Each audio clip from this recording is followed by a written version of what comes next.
നമസ്കാരം. MS media 4 ന്യൂസിലേക്ക് സ്വാഗതം.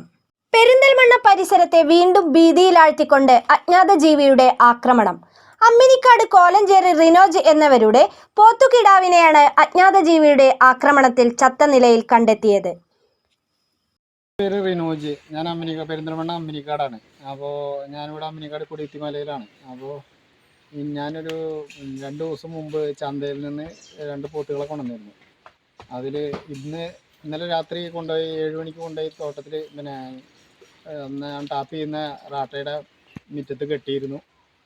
അതിൽ കെട്ടിയിട്ടതിനെ ഒന്നും ചെയ്തിട്ടില്ല. അതിൻ്റെ കൂടെ ഉണ്ടായിരുന്നതിനെ പുലി വന്ന് ആക്രമിച്ചിട്ട് കടിച്ചു മുറിച്ച് തിന്നിട്ടിട്ടുണ്ട്. മറ്റത് കയർ പൊട്ടിച്ച് രക്ഷപ്പെട്ട് വീട്ടിലും വന്നിട്ടുണ്ട്.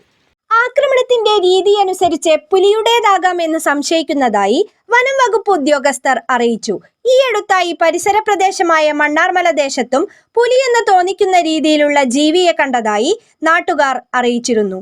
വനം വകുപ്പ് ജീവനക്കാർ, മലപ്പുറം ജില്ലാ ട്രോമ കെയർ പെരിന്തൽമണ്ണ സ്റ്റേഷൻ യൂണിറ്റിലെ കേരളം വനം വകുപ്പ് സർപ്പ റെസ്ക്യൂവർമാരായ unit leader Shuhaib Mattaya, deputy leader Jabbar Jubilee, secretary Fawas Mankada, Girish Keezhattoor, Hussain Kakkooth, Yasar Eravimangalam എന്നിവർ സ്ഥലം സന്ദർശിച്ചു.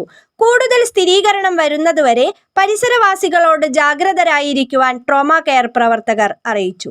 News bureau, Chammaniyode.